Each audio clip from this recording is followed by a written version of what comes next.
हमने उठाया भुसावल का मुद्दा। हम बोले कि आपके DEE जो हैं, सीनियर DEE लोग हमारे, वो CBVRS का रोज मॉनिटरिंग करा रहे हैं। आप जो है हमको रेस्ट, हमारा तो वर्किंग प्लेस जो है लोको है, तो लोको खड़ा रहेगा तो हम क्यों रेस्ट नहीं लेंगे, रिलैक्स क्यों नहीं होंगे। हम बोले कि आप कभी G9 में चढ़ी हैं? आप आइए, आधा घंटा चढ़िएगा 11 बजे से 3 बजे के बीच में कभी भी।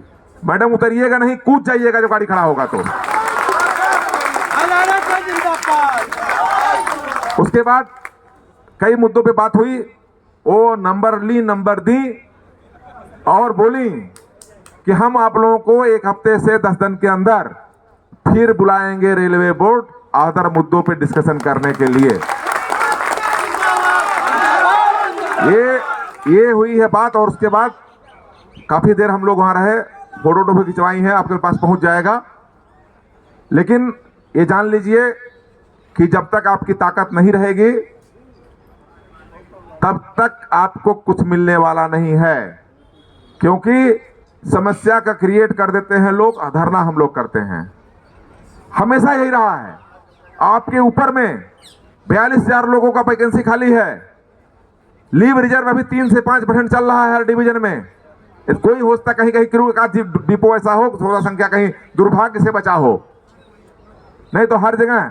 इसीलिए देखिएगा ड्यूटी आवर की कटौती पे बहुत डिटेल बात हुआ कि ड्यूटी आवर की कटौती, रनिंग में जो ड्यूटी चल रहा है उसका काट लिया जा रहा है, स्पेयर आ रहा है उसको काट लिया जा रहा है। रेलवे मिनिस्टर से बात हुआ था, उनके सामने छुपाने के लिए सब किया जा रहा है। तो डिटेल बहुत डिस्कशन हुआ है और हम लोग फिर आवश्यकता पड़ने से फिर हम लोग आएंगे। लेकिन आप लोग शांत नहीं रहिए। एक भाई ने कहा मुंडी गरम, हम लोग SCCR, ACR, ECR, स्कोर्स, ये सब 30 अप्रैल को मुंडी गरम का प्रदर्शन का प्रोग्राम ले लिए हैं, क्योंकि हम लोग ले लिए हैं। हम अपना 4 जोन का बताए, क्योंकि 1 मई का प्रोग्राम नॉर्मल होगा। 1 मई के प्रोग्राम में कभी भी आपका 200 आदमी इकट्ठा नहीं होता है। कुछ लोग बैच लगा के घूमते हैं, हम लोग यही देखे हैं, ये हर साल का रूटीन है। अब फिर कहेंगे अप्रैल में, फिर कहेंगे मई में, फिर करते करते लास्ट में जून आ जाएगा, फिर प्रोग्राम ही नहीं होगा। इसलिए हम लोग अपना 4 डिवीजन जोन ले लिए हैं। कल CWC में विचार करके यदि कुछ हो सकता है देखा जाए, लेकिन हम लोग अपना प्रस्ताव लिए हैं, क्योंकि यदि अप्रैल में आप नहीं करिएगा फिर मई आ जाएगा, फिर कहिएगा जून आ जाएगा, ऐसे करते करते ना गर्मी पार हो जाएगा।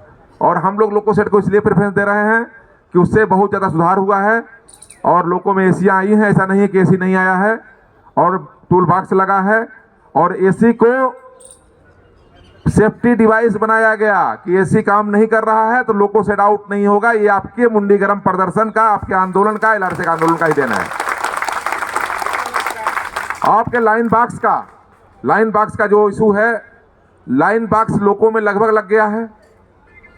आपको मालूम होगा कि गार्ड काउंसिल के जो स्टे था यहाँ से हार गए थे वो लोग, फिर comrade Vinay Sharma and NE railway ये लोग जाकर के LRC किया। उसके बाद उसको फिर बहाल का लेटर दिया कि लाइन जो ट्रॉली बैग था उसके प्रपोजल को विड्रा किया। हमारा SCR में स्टे है, लेकिन यदि कोई जबरदस्ती टूल से लेके ढोएगा आप उसको रोक लीजिएगा। 1, 2 बार 3 बार हमारा कोई अधिकारी नया जब आता है चार्ज लेने जोन में, जाएगा लोग को में चेक करेगा, नहीं पाएगा, तुरंत लेटर जारी करा। तुरंत हम लोग कंटेम्प्ट वाला लेटर देते हैं उसको कि कंटेम्प्ट है, आप एफिडेविट दिए हैं कि वाकी टाकी डिटेंडर लॉबी से मिलेगा और झंडा खाली आपको लेके जाना है, ट्राइकलर टार्च। तो आप एक ऐसे टूल्स के बारे में बोल रहे हैं और रेलवे बोर्ड का लेटर ये है, ट्रॉली बैग विड्रा कर लेटर आ गया है। तो आप अपनी लड़ाई नहीं लड़िएगा तो कोई दूसरा लड़ने नहीं आएगा, ये जान लीजिए। क्योंकि मान्यता प्राप्त फेडरेशन, यदि मान्यता प्राप्त फेडरेशन हमारी लड़ाई लड़ लेते तो हम लोगों को LRC बनाने की जरूरत नहीं थी। इसलिए आप ज्यादा दिमाग उस पर मत लगाइए। वो होना चाहिए साइड के रूप में कि दोनों को हम झटका देके सिखा सके कि जिसको हम चाहेंगे उसको जिताएंगे, जिसको चाहेंगे हराएंगे। लेकिन इसके मतलब नहीं कि उसमें हम शामिल हो जाएंगे। इसलिए हमारा जो अपना अनुभव है, सांपनाथ नागनाथ का अनुभव है, जान लीजिए, कहने की जरूरत नहीं है। लेकिन हैंड ब्रेक के ऊपर में किसका लेटर आया था NCR के मामले में? कौन लिखा था रिपोर्टर नहीं बांधेगा? आज हैंड ब्रेक का इशू पूरे इंडिया में बना हुआ है, पूरे इंडिया में। आज वो लेटर क्या दिया रेलवे बोर्ड कि जोनल रेलवे में जो प्रोविजन हो उसको किया जाए, पहले बांधने का बात था, उसमें रिलीज का बात आ गया।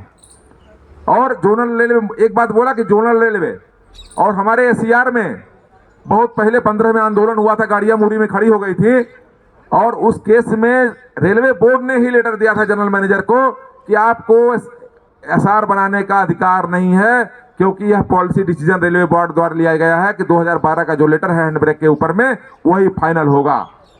अभी क्या हो रहा है,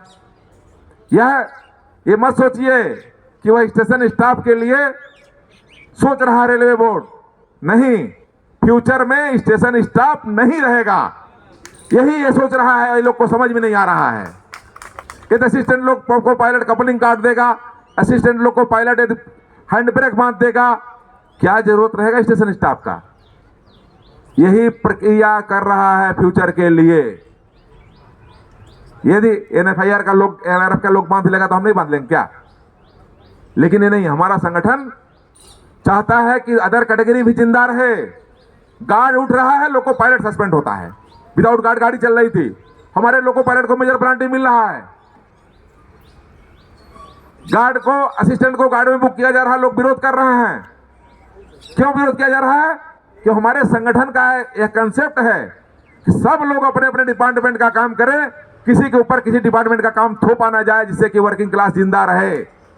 अदर का सोच रहता है क्या, अरे हमारा काम हो जाएगा, हमको सरप्लस कर देगा, तो क्या होगा, हम कहीं देगा तो। यही गलत है। अदर कैटेगरी एसोसिएशन इसीलिए खत्म हो गए, एलआर से जिंदा है। इसी कंसेप्ट के ऊपर हम लोग काम करते हैं, और हम चाहते हैं कि आप लोग अपने अपने डिवीजन में, जोन में, ब्रांच में कोई भी प्रोग्राम हो, इमीडिएट प्रोटेस्ट कीजिए, संगठन की मीटिंग कीजिए, ब्रांच की में हमेशा मीटिंग कीजिए, तभी लोकल इशू के ऊपर में आप रिएक्ट कीजिए, नेशनल के इशू के ऊपर में आप कंपेन कीजिए। यही हम लोग का एलआरसी का सिद्धांत है, तभी जाकर के आप सफल होइएगा। इनकलाब जिंदाबाद, एलआरसी जिंदाबाद।